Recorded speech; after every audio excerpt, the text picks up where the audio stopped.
96.5. 96.5. La misma frecuencia, con nuevos aires.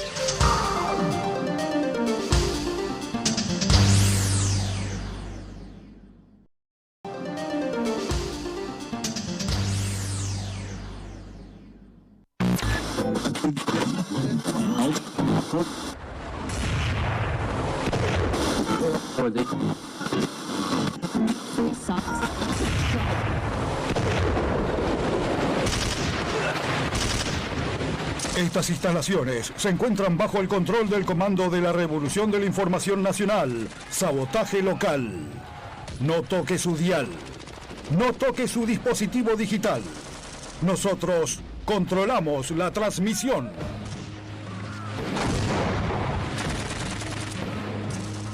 Por supuesto, claro que sí, sean todos y todas bienvenidos y bienvenidas una vez más a Sabotaje Local. Te vamos a estar acompañando una horita recargadísima de noticias con un invitado especial. Yo soy Mauro Córdoba y tengo el honor de la vida de hacer este programa de radio junto a mi jefe espiritual, Pablo Agustín. ¿Cómo estás? ¿Qué tal? ¿Qué tal? Muy buenas tardes, muy buenas noches a todos. La verdad estoy como siempre. Con fiaca, con hambre, o sea, no es un discurso diferente a que cualquier sábado. Pensalo de esta forma, ya pasamos mitad de año. Digo, mirá el vaso medio amigo, lleno. te pasaste por 2 meses, la mitad de año fue junio. Bueno, pero eso, ya pasamos mitad de año, ya está. Me lo tendrías que haber hecho en julio eso. Bueno, ponele que sí, pero en vista de que venimos con delay en algunas cositas, digo, No, sí, ya estamos a mitad. obviamente, sí, pero a ver, tengo todo el cansancio del trabajo. Como todos. Estoy como que hoy fue un día largo, tener que levantarme temprano, estar de acá para allá. Sobre todo porque ya nos vimos a las madrugadas, nosotros estábamos entretejiendo todo y, bueno, poniendo a punto caramelo todo esto, ¿no? Exacto. Pero bueno, a ver, acá... no estamos nunca solos. No estamos nunca solos. Hoy estábamos hablando y decíamos, no podíamos creer que esta persona llegara temprano. Es cierto, ha marcado un nuevo ojito en su historia. Pero Jorge nos cerró la boca diciendo, pero ya no es la primera vez que viene antes que ustedes. Para mí se puso metas alcanzables en la vida, cosa que está muy bien, y dijo, bueno, me propongo llegar temprano a este programa. ¿Cómo estás, novato? ¿Todo bien? No, todo bien. Sí, olvídate. Me dice, me llama justo cuando estoy en la puerta, ¿viste? Yo no lo podía creer. Yo dije, mirá. Sí, estoy acá en la puerta, le digo, ¿viste? Pablo dijo, tengo poderes. Me teletransporté, ¿entendés? No, olvídate. No, fue una semana, pero a full. Bueno, entre el laburo, todo un montón de cosas. Es verdad lo que dice Pablo, evidentemente sí, pasó mucho tiempo ya del mitad de año, así que... No vale entonces, no corre. No corre, evidentemente. Estamos más cerca de fin de año. Yo creo que te atrasaste ahí un poco, me parece, ¿no? Puede ser, vengo con delay, yo también vengo medio atareado y demás, y a veces pierdo la noción del tiempo. Bueno, hoy, al igual que el sábado pasado, tenemos un programa especial, porque ustedes saben, nos hemos encargado de la misión de entrevistar a las personalidades políticas de cara a las PASO y a las elecciones generales. Porque es, bueno, el clima de este tiempo, es, bueno, en plena campaña, y hoy, bueno, tenemos el agrado de estar junto a Luis Di Bartolo, precandidato a senador nacional por el Nuevo MAS. ¿Cómo estás, Luis? ¿Todo bien? Hola, ¿qué tal? ¿Cómo les va? Todo tranquilo. Muy buenas tardes. Bueno, la verdad que para mí es un placer estar en vuestro programa. Poder comentarles a ustedes y difundir a toda la audiencia, a todos los trabajadores y trabajadoras de Florencio Varela, un poco nuestro programa anticapitalista, nuestras propuestas de cara a estas elecciones PASO. Paso mediante de sacar el 1,5%, este 1,5% que muchas veces deja afuera ciertas opciones. Bueno, esperemos que este no sea el caso. Poder seguir proponiendo y llevar este debate de cara a las elecciones generales del mes de octubre. Bueno, la primera pregunta protocolar que siempre hacemos es ¿cómo va la campaña? ¿Cómo lo estás viviendo vos? No, la campaña la verdad que va muy bien. La verdad que, nosotros hacemos, nuestra campaña es totalmente y 100% militante, desde el máximo candidato, que en este caso es nuestra compañera Manuela Castañeira, que es candidata a presidenta de la Nación, hasta el último militante, todos llevamos adelante en un pie de igualdad la campaña electoral, y digo en un pie de igualdad, porque acá no hay jerarquías y todos vamos a las actividades, hacemos volanteos, y nosotros nos construimos en el diálogo permanente con vecinos, vecinas de las diferentes localidades, con trabajadores y trabajadoras, vamos a las peatonales, estaciones ferroviarias, puertas de fábrica, hospitales, todos los lugares donde trabajadores y trabajadoras que son para quienes centralmente van dirigidas nuestras propuestas y nuestro programa, ¿no? Y también porque nosotros mismos somos trabajadores y trabajadoras. En mi caso soy trabajador del Poder Judicial de la Provincia de Buenos Aires, me desempeño en un organismo en Quilmes, pero bueno, todos nuestros candidatos y candidatas son trabajadores, son estudiantes, y bueno, construimos nuestro programa desde el diálogo permanente con otros trabajadores y trabajadoras y viendo y procesando cuál es la real necesidad de la clase trabajadora en nuestro país, ¿no? Uh-huh. Vos sabés que nosotros acá solemos decir que, por lo menos en estas elecciones, parece ser la campaña más fría, si se quiere, o la campaña con menos épica del mundo. A veces nos preguntamos si es por una cierta apatía imperante o por básicamente un descontento social, producto de, hoy en día, cómo está la situación del país. ¿Qué opinión te merece esa cuestión? Y lo que pasa es que nosotros venimos, nosotros, uh-huh. los argentinos, ¿Sí? las argentinas, Sí, venimos primero de un gobierno, y hay que remontarse unos añitos atrás, y el gobierno de Macri fue, la verdad, que nefasto para la clase trabajadora, endeudó al país como nunca se había endeudado en los últimos años, Sí. Dejó una deuda que es impagable, y ante eso, fíjense ustedes que el gobierno de Alberto Fernández venía como una bocanada de aire fresco a eso, ¿no? Uh-huh. O sea, recuerden aquellas promesas de fines del 2019 o el de la campaña del 2019, donde era volver a comerse el asado, o sea, uh-huh. Asegurar derechos sociales uh-huh. que con el macrismo habían sido intentados ser cercenados, mejorar las jubilaciones, y vemos que pasado ya casi 4 años, ya por terminar el gobierno de Fernández, no cumplió y eso generó un cierto desánimo, una cierta apatía dentro de la sociedad, ¿no? Una sociedad o una clase trabajadora que veía en ese gobierno la posibilidad de poder volver a recuperar ciertos derechos o poder desarrollarse socialmente, y eso no pasó. Fíjense ustedes que el gobierno de Alberto Fernández se fue en amagues, tuvo la oportunidad de expropiar Vicentín y no lo hizo, cuando tenía el viento de cola de haber en un primer momento gestionado medianamente, o se veía que había una gestión de la pandemia, que después vimos que no, que eso también se cayó, se derrumbó. Y bueno, entonces es como que eso produjo un gran desencanto, ¿no? en la población en general. Bueno, eso más una situación económica que cada vez es más acuciante, donde el salario de los trabajadores y las trabajadoras se va devaluando día a día y es muy difícil no solamente llegar a fin de mes, sino desarrollar una expectativa de vida, ¿no? O sea, porque fíjense que el llegar a fin de mes es lo inmediato, pero, a ver, uno desarrolla su vida merced al trabajo que hace cada uno.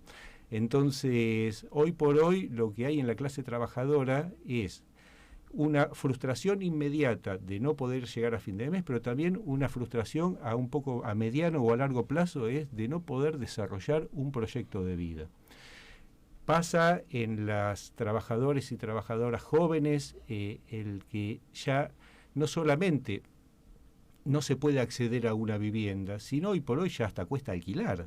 O sea, fíjate que si vos te querés independizar de las casas de tus papás es muy difícil. Sí, eso es Entonces eso también una cosa va llevando a la otra y se van generando distintos problemas. O sea, ya es difícil acceder a la vivienda, imposible acceder a la vivienda propia, difícil acceder a una vivienda alquilada. ¿Eso qué produce? Produce que hay una crisis habitacional, porque empieza a haber hacinamiento en los barrios populares, o sea, donde hay menores posibilidades o menores capacidad de ingreso. Ya las casas de los padres van quedando chicas, entonces hay una sobrepoblación. Y bueno, eso va trayendo a que, como decía más temprano, y para no irme del hilo de la locución, que esa expectativa de vida de trabajadores y trabajadoras se ve frustrada.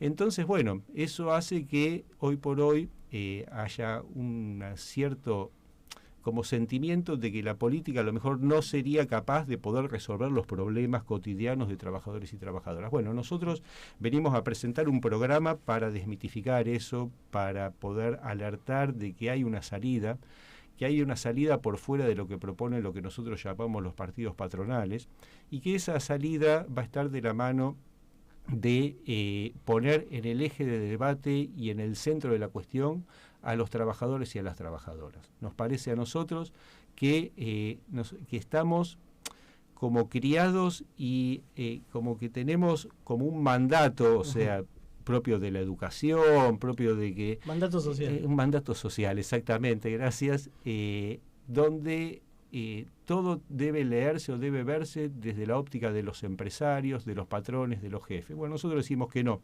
que eso es un error.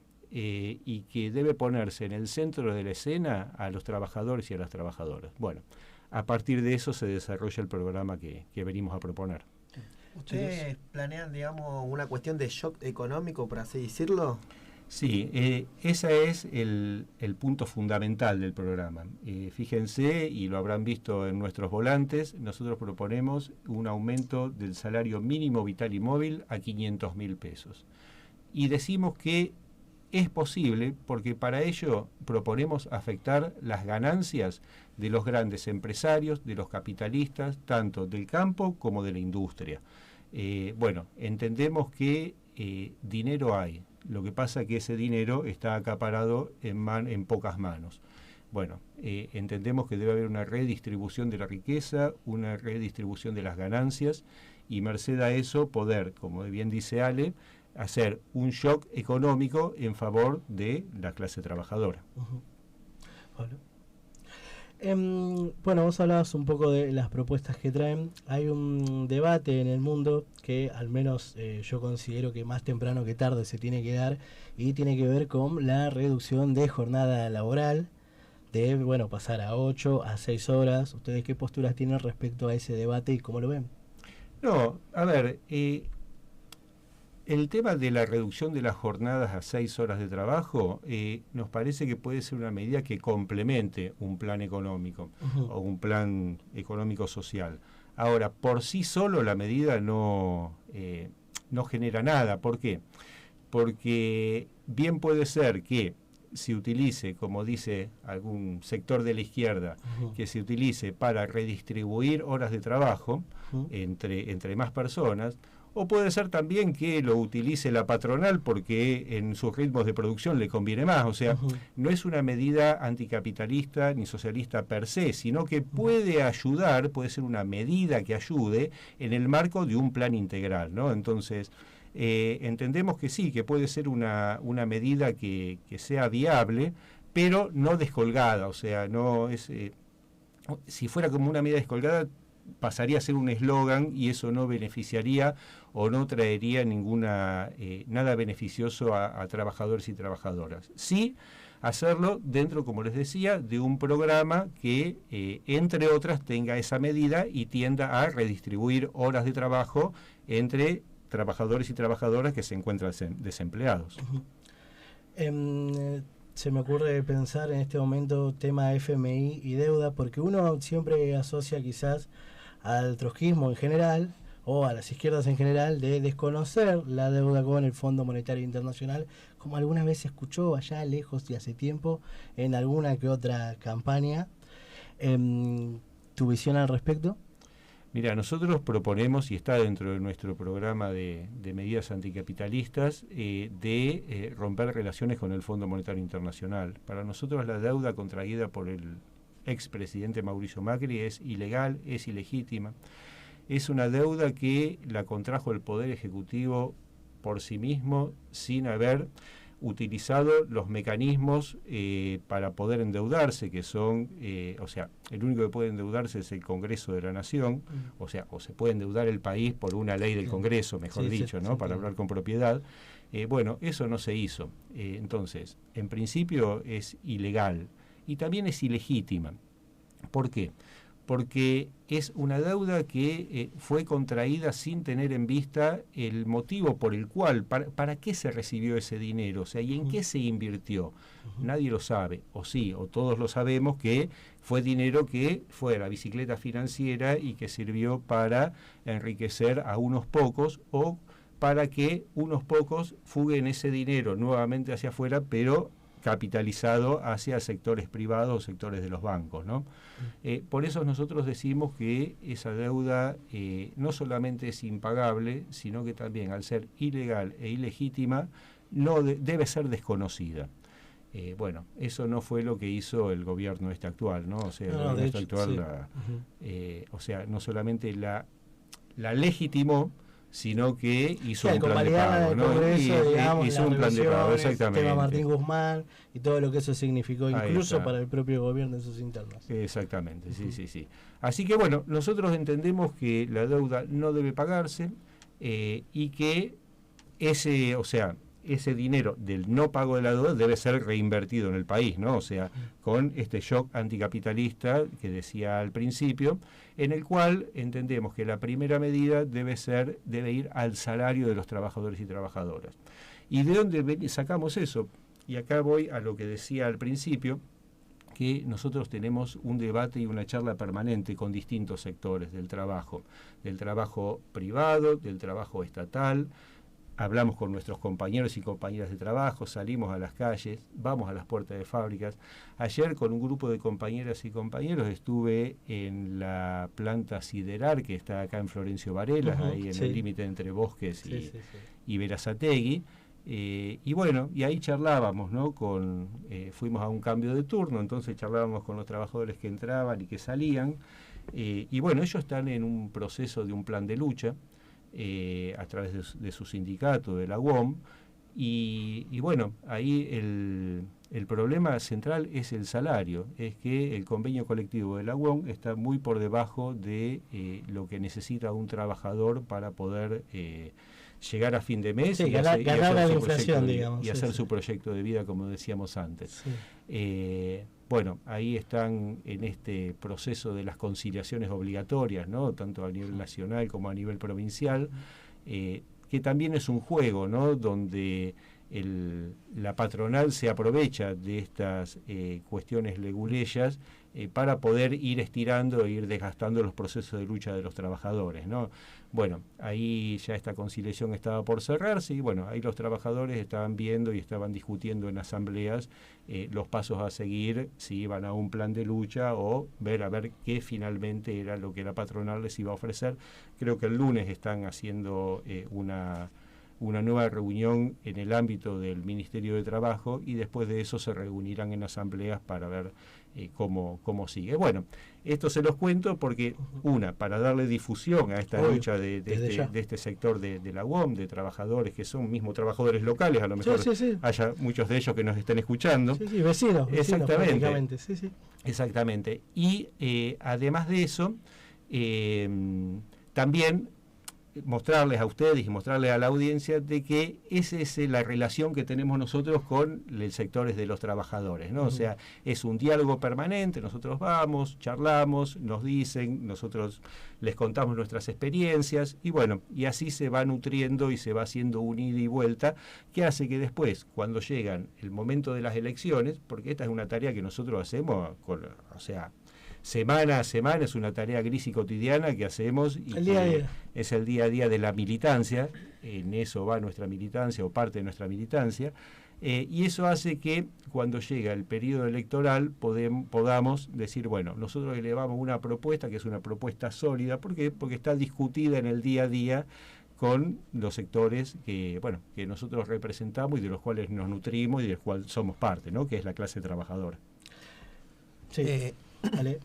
Hay una cuestión que pasaba hace unos meses, que hubo un revuelo enorme, ¿no? Con la cuestión, digamos, de Milei, que, digamos, en su momento fue un boom, porque la mayoría de los pibes decían, no, yo apoyo a Milei porque esto, porque van a dolarizar, qué sé yo, vamos a vivir mucho mejor. ¿Vos qué opinas de eso? Para mí Milei fue un invento de un sector que necesitaba girar el eje político a la derecha, y que, bueno, se sirvieron de este personaje Milei para poder irse bien a la extrema derecha, ¿no? O sea, algo que rayaba casi con lo ridículo, ¿no? O sea, un tipo que te propone que vendas tus órganos, o que todo está en el comercio, o que hay que reventar todo lo que sea público, donde te habla o que tenés el derecho, digo, de morirte de hambre. Es tu derecho a morirte de hambre. Bueno, esas cosas que son irracionales, o sea, ¿no? O sea, es ir en contra de este sentido común que hablábamos, pero por el absurdo, o sea, por algo que la verdad que ninguna persona en su sano juicio podría legitimar esto, ¿no?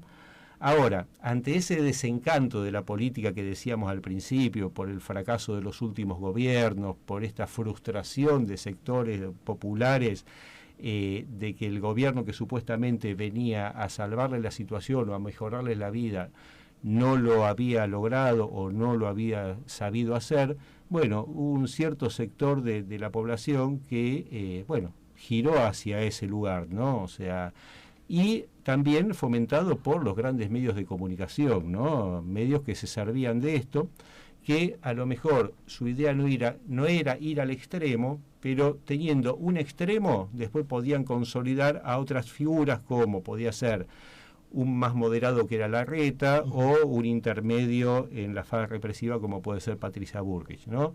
Fíjense ustedes que ya hace un par de semanas que esta cuestión de Milei todos los días en los medios desapareció un poco. Entendemos que ahí hubo también una soltada de mano, ¿no? De estos sectores de la derecha que se sirvieron de ese discurso hasta ridículo de Milei. Bueno, hoy por hoy dijeron, bueno, ya nos serviste, ahora nosotros vamos por lo que realmente es nuestra línea. Tenemos una línea más moderada que es la de Larreta, tenemos una línea un poco más a la derecha tradicional que es la de Bullrich. Bueno, esos son los lugares a donde nosotros apostamos, ¿no? Claro. Fue usado y sirvió, digamos, para correr más a la derecha. Más a la derecha, exactamente. Bien, chicos. Hay una cuestión, ¿no? Con la cuestión de la vivienda, ¿no? Vos bien decías, bueno, que la mayoría no llega a fin de mes, ¿no? De hecho, bueno, los jóvenes hoy en día, estaba mirando una nota el otro día en Resumido Info, que le estaban entrevistando a los pibes que estaban cerca de la Facultad de Medicina, en los alrededores, y cuando les preguntaban, decían, bueno, no, yo tengo un salario básico de 80.000 pesos, yo gano nada más 90.000 pesos, yo gano 110.000 pesos y no llego a fin de mes. Y planteaban también la cuestión, digamos, de que vivían, digamos, ¿y cómo vivís? No, yo tengo que irme a alquilar con un amigo porque si no, no puedo hacer cosas. No, yo tengo que ir con otra amiga porque si no, nos tenemos que juntar en grupo para poder vivir todos juntos, porque si no, no hay chance, digamos, de poder pagar un alquiler, porque un alquiler hoy en día está alrededor de los 110.000 pesos y un poco más, aproximadamente, ¿no? ¿Vos qué plan de vivienda proponés, ¿no?, en materia de eso para los jóvenes? Es muy importante la pregunta porque es la problemática de la mayoría de los jóvenes, o sea, de los y las jóvenes. La verdad que es la problemática central, o sea, vos cumplís 20 y pico de años, te querés independizar como todos lo hicimos en algún momento, ¿no? Claro. Y hoy por hoy es imposible, lo decíamos antes, ya nadie aspira a comprarse una vivienda, pero ya casi nadie aspira a alquilar, porque como bien decía Ale, hoy por hoy alquilar con menos de 100.000 pesos, 110.000 pesos, no conseguís nada, y bueno, el salario no acompaña. Entonces, más allá de la propuesta del salario, nosotros entendemos y vemos de que, fíjense ustedes, en todos los centros urbanos, pasa en Quilmes, pasa acá en Florencio Varela, pasa en Berazategui, pasa en Almirante Brown, en Lomas de Zamora, en Lanús, en todo el conurbano, está sucediendo que hay un boom inmobiliario.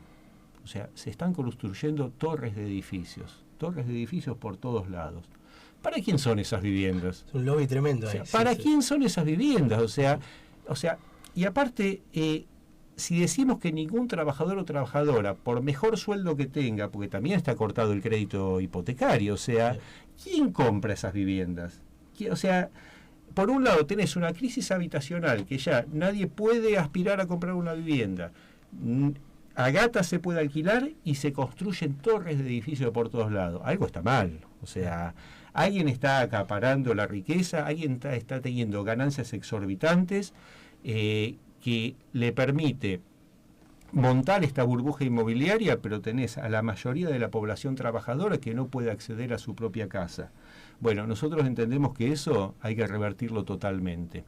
Entonces, una de las medidas principales es que por cada metro cuadrado que se construya en un sector urbano, esas empresas hay que cobrarle un tributo importante en la medida de su capacidad y de sus ganancias, para que sea el Estado, con control de trabajadores, de vecinos y de sus organizaciones intermedias, para poder construir y que se haga un verdadero plan de vivienda financiado con este impuesto que se les cobraría a estas constructoras en barrios populares, en lugares que en terrenos fiscales, o que mismo el Estado con esos fondos adquiera terrenos, ya sea vía la expropiación o vía una compra, bueno, que se puedan construir viviendas populares. Y eso sería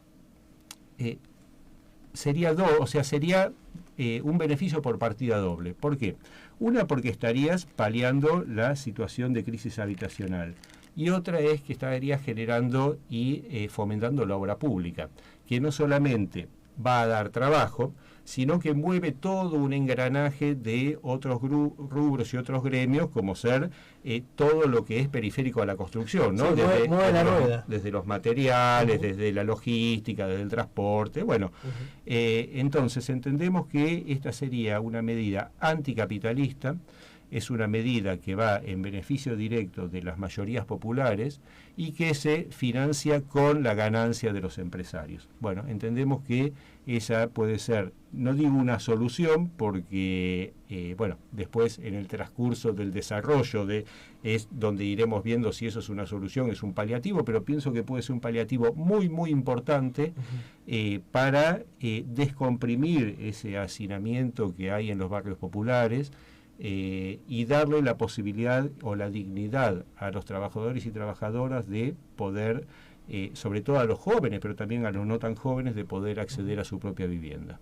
Me parece que es una medida muy importante y que, bueno, que es fácilmente realizable. O sea, vos para realizar medidas como esa lo que necesitas es decisión política. O sea, no, ¿por qué? Porque, o sea, el dinero está, entonces lo que necesitas es tener decisión política para poderla llevar adelante, ¿no? No quiero esperar a la tan bendita correlación de fuerzas para que se pueda lograr, ¿no? Bueno, ahí está bien, es así, o sea, pero bueno, pienso que si no lo puede hacer el Estado, o sea, entendemos que el Estado, entre otras cosas, está para eso, ¿no? O sea, está para igualar situaciones y para equiparar un poco esta asimetría que hay y que existe entre los que son los dueños del capital, los dueños de la riqueza y las mayorías populares, ¿no? Luis, ¿te quedó algo en el tintero que ni mis compañeros ni yo te hayamos preguntado y vos lo quieras decir ahora al aire? No, mira, centralmente de que, como les decía, y para resumir un poco, nuestra propuesta es una propuesta anticapitalista, que en principio va por elevar el salario mínimo vital y móvil, nosotros decimos a 500.000 pesos, pero decimos indexado por inflación, o sea, necesitamos un salario mínimo vital y móvil que le permita a cada trabajador y a cada trabajadora, como decíamos antes, no solamente llegar a fin de mes, sino proyectar su vida y la de su familia. Y entendemos que podemos llegar a ese salario afectando las ganancias de los empresarios. Para esto necesitamos medidas tales como retenciones al agro, sobre todo a los sectores agroexportadores, que son los que en la Argentina se la llevan con pala, que no reinvierten en el país, que son fugadores seriales, bueno, unas retenciones que partan del 50%, también a los sectores de la industria, sobre todo a las multinacionales. Bueno, a esos sectores entendemos que no solamente debe habérsele cobrado un impuesto como hizo el gobierno actual, que fue por única vez, sino que debe ser un impuesto progresivo en la medida de saber cuáles son sus ganancias, y para esto, para determinar cuáles son las ganancias, necesitamos que se abran los libros contables. Eso me parece que es algo central. Todos sabemos cuánto gana un trabajador, cuánto es un convenio colectivo, o sea, eso es todo público. Ahora, ¿cuánto ganan los empresarios? Nadie lo sabe.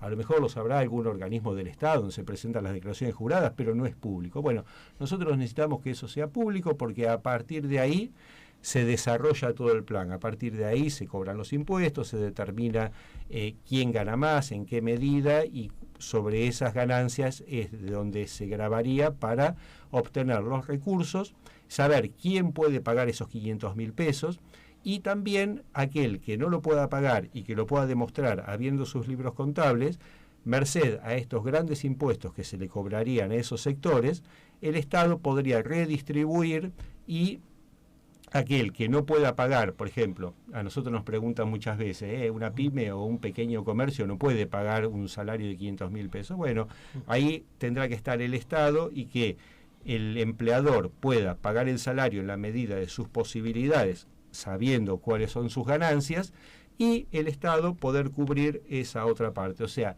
empezar a ver el pago del salario no desde el punto de vista de la posibilidad empresaria, sino desde el punto de vista de la necesidad del trabajador.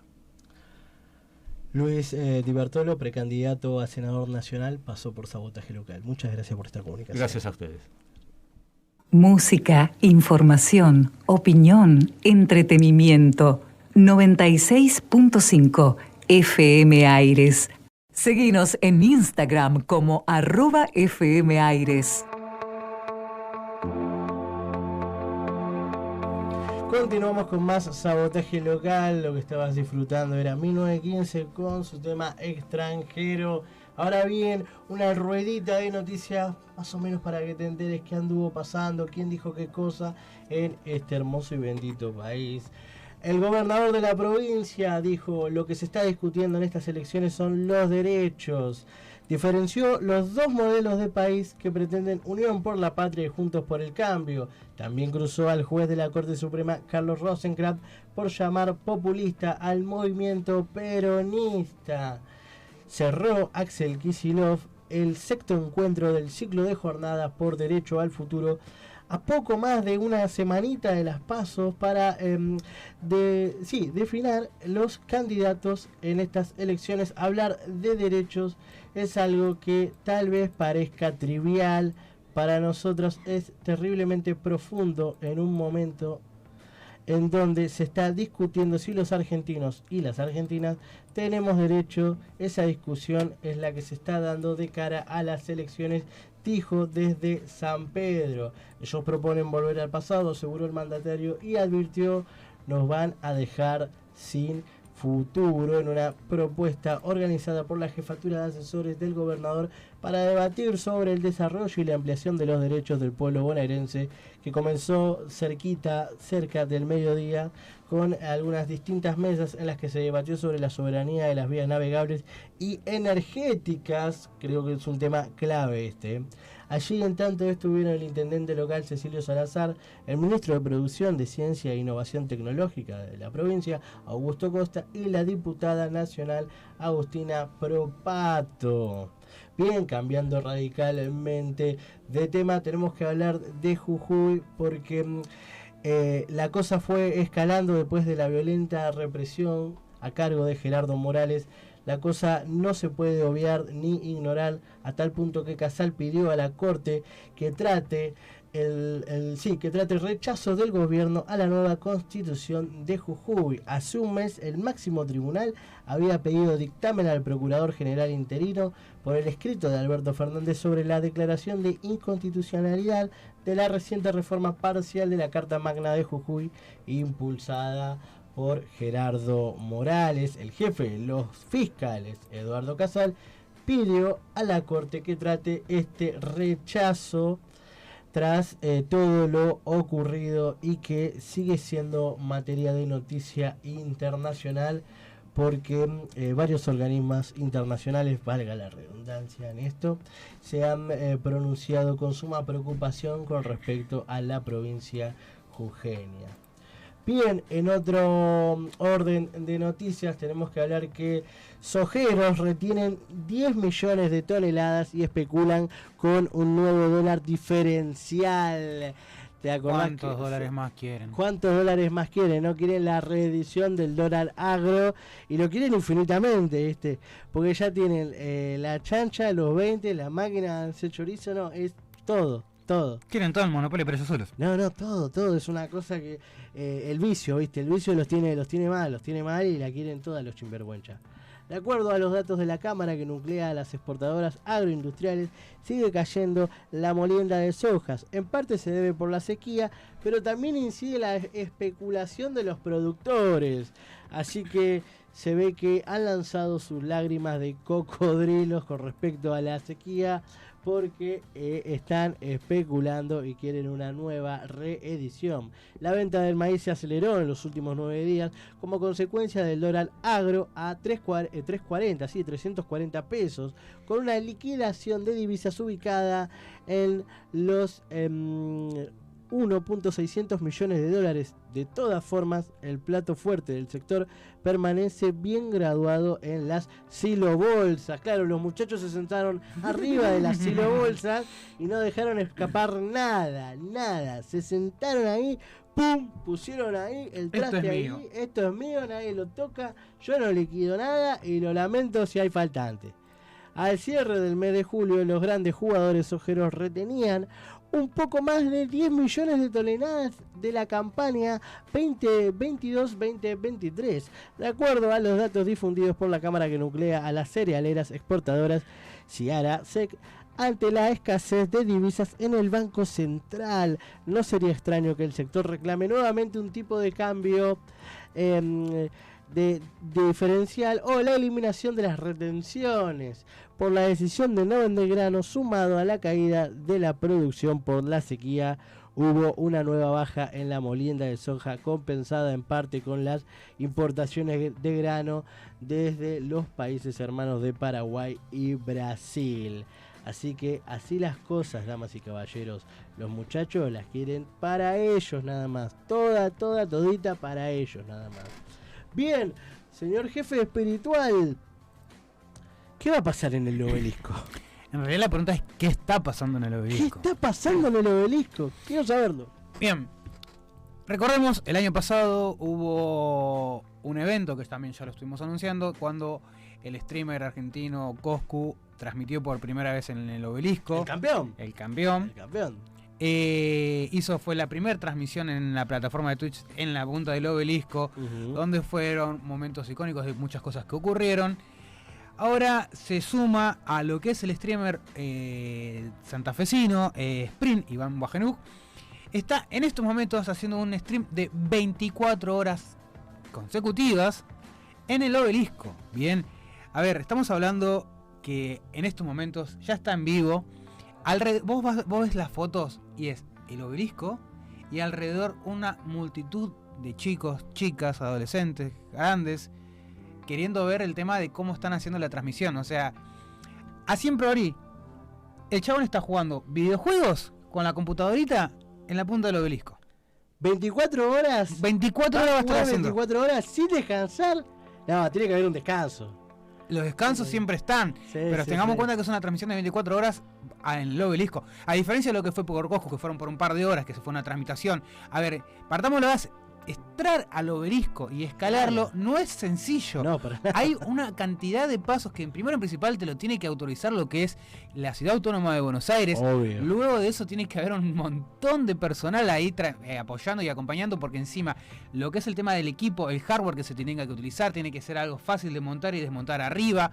El tema de lo que son las subidas, tiene que subirse con protección, con lo que son las sogas bien sujetado. el tema de lo que es la conexión de internet, porque no estamos hablando que son 20, 30 metros que tiene que alcanzar la señal. Va a alcanzar la rayita, el primer circulito de Wi-Fi, ¿viste? Claro, no vas a tener todos los círculos de Wi-Fi. No, y además que encima esto acompaña con una producción, porque vos un rato podés estar viendo la transmisión y veías la cámara que él estaba transmitiendo, y debajo de a ratos una cámara posicionada en diferentes lugares donde muestran a la gente que está alrededor. O sea, imagínense que van a ser un día entero, porque va a ser hasta mañana, hasta la tarde, donde el obelisco para mí va a ser imposible transitarlo porque hay mucha gente alrededor. Pedimos paciencia entonces. Pedimos paciencia a los automovilistas y a la gente que va a la zona de la parte de los teatros y demás. Se van a preguntar, ¿por qué hay tanta gente alrededor del obelisco? ¿Qué es lo que hay? No, hay un chico de 21 años que la viene pegando en las redes sociales, que hace un contenido para los jóvenes que gusta, que se considera uno de los mejores creadores de contenido de streaming de habla hispana y en lo que es en Argentina, haciendo una transmisión en vivo en el obelisco. Tomá mate con chocolate. Tomá mate porque son 24 horas. Sí, esos termos, ¿sabés cómo van a girar, no? Esa vuelta de mate, ¿sabés cómo va a girar, no? Así es. Muchísimas gracias, jefe espiritual, por esta cobertura. Ingresá a nuestra página www.fmaires.com.ar. Seguimos con más programa. Lo que estuviste disfrutando era Barbie Recanaticum. Lo que queda, un temazo tremendo de lo nuevo que sacó por estos meses. ¿Ale? Bien. ¿Todo en orden? Todo en orden. Hoy, en estos días se cumplieron 6 años del femicidio de Anaí Benítez. Vos tuviste la oportunidad de estar en un evento. Exactamente, sí, en un acto, digamos, un poco más, dedicado un poco más al arte, para, digamos, conmemorar, ¿no? lo que fue el femicidio de Anaí Benítez. Estuvimos ahí acompañando un poco. Y bueno, también, la cuestión... Era un evento de artistas. Claro, artístico, sí, ¿no? Sí. Donde hubo, digamos, muchos cantantes más locales, todo. Fue un poco más en énfasis en ese sentido. Después hay un montón de cosas más, ¿no? La comisión... exactamente, ¿estuvo presente? Estuvo presente también. Estuvo presente, digamos, el Centro de Estudiantes de Elena, quien fue que organizó, y también, digamos, al final, digamos, del acto, dieron un saludo al municipio por darles el espacio. Pero bueno, hay un montón de cosas, hay un montón de debates, ¿no? Que me estaban comentando los chicos, que es una realidad, que todavía no se sabe todavía del todo la verdad de todo, si bien fue condenado Marcelo Villalba a perpetua en su momento, y se absolvió a Marcos Bazán. Hay un montón de cosas que todavía no se sabe la verdad. ¿Como por ejemplo? No se sabe la verdad. Como que hay un montón de cosas que quedaron abiertas y que no cierra del todo.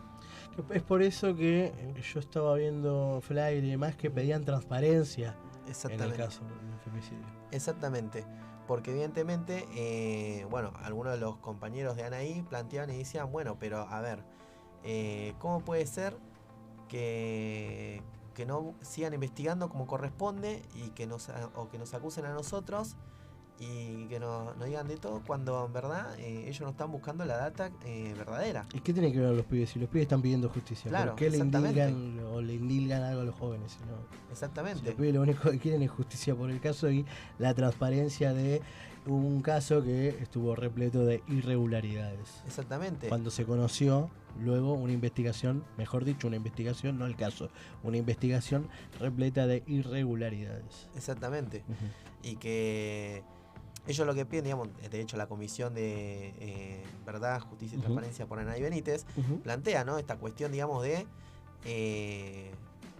tenemos que meternos con los poderes que se tienen que meter, buscar la verdad de todo eso, porque lo único que sabemos, que hay un implicado que es Marcelo Villalba, pero hay más implicados y la justicia no encuentra esa información o no lo investiga a fondo, ¿no?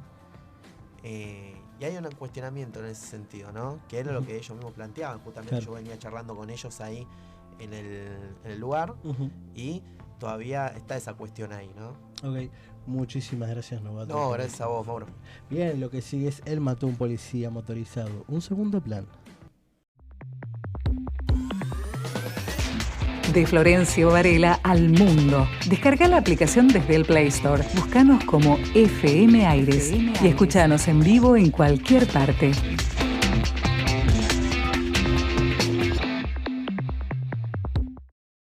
Y bien, lo que sonó fue Él mató a un policía motorizado con un segundo plan de lo nuevo que sacó esta tremenda banda. Programa dinámico el de hoy. Sí, bastante. Esto es lo que tiene bueno, que siempre cuando llegan estas épocas de elecciones siempre se vuelven con contenido muy enfocado en lo que es. Claro, sí. Y la variedad que entra acá.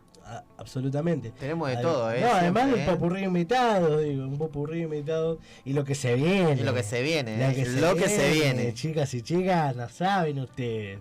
Ustedes no saben lo que se viene. Les chiques como dicen les jóvenes. Como dicen les jóvenes, es cierto.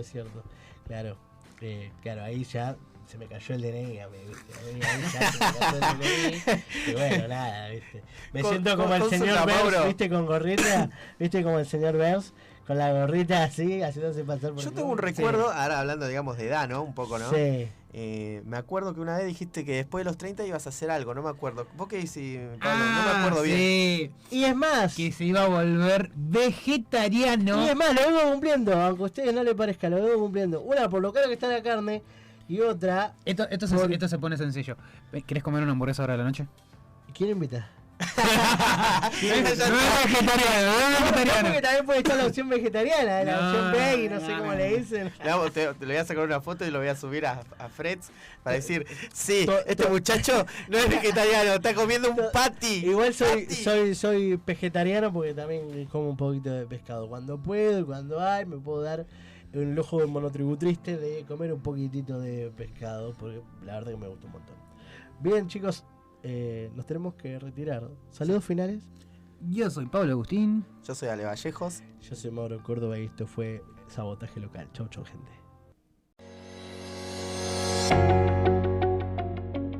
FECOTRAUN FB es la Federación de Cooperativas de Trabajo Unidas de Florencio Varela, que nuclea a varias cooperativas de trabajo y representa a los cooperativistas del distrito. Desde hace 15 años, acompaña a cada trabajador cooperativista, brindándole asesoramiento, herramientas y capacitación para llevar a cabo su actividad. La historia de FECOTRAUN está marcada por el desarrollo del cooperativismo nacional, una historia de lucha, trabajo y compromiso con nuestra patria, y particularmente con los hombres y mujeres de esta ciudad. Federación de Cooperativas de Trabajo Unidas de Florencio Varela. 15 años aportando al desarrollo productivo de nuestra ciudad.